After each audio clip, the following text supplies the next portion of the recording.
Polisi menemukan kerangka manusia saat melakukan olah TKP pembunuhan pegawai koperasi di rumah tersangka pria bernama Sunardi di Cibarusah, Kabupaten Bekasi. Terungkap kerangka manusia tersebut merupakan wanita AM yang merupakan istri tersangka Sunardi. Identitas kerangka manusia, saudari AM, pengakuan dari tersangka, AM ini adalah istrinya, kata Kasat Reskrim Polres Metro Bekasi Kompol Onkoseno Grandiarso Sukahar, Rabu, 5 Februari 2025. Berdasarkan pengakuan tersangka, pembunuhan tersebut terjadi pada 2022.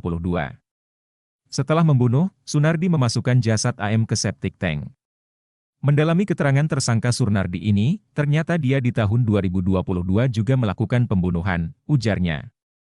Lokasi penemuan kerangka, di rumah, di luar ya, di halaman rumahnya, tersangka, di belakang. Iya, dalam septic tank, di area halaman itu, ujarnya. Pria Sunardi sudah ditetapkan sebagai tersangka dan ditahan atas pembunuhan wanita Sri Pujianti yang merupakan pegawai koperasi. Atas kasus tersebut, tersangka dijerat dengan pasal 338 KUHP tentang pembunuhan. Jasad wanita pegawai koperasi berinisial Sri Pujianti ditemukan pada Senin, 3 Februari 2025, siang. Korban ditemukan ketika kerabat mencari-carinya lantaran tak kunjung pulang. Jasad korban disimpan dalam lemari dan dibungkus spray.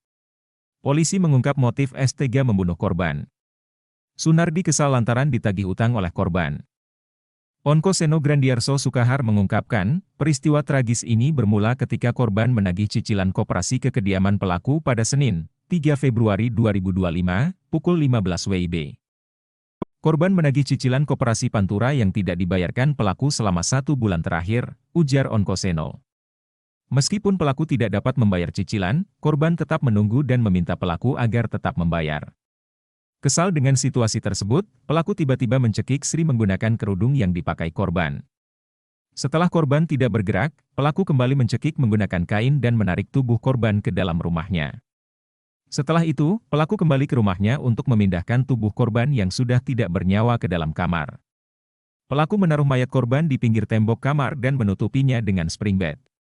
Sekitar pukul 18 WIB, orang tua dan teman-teman korban mendatangi rumah pelaku untuk menanyakan keberadaan Sri. Namun, pelaku menjawab tidak tahu dan mengklaim bahwa korban sudah pergi.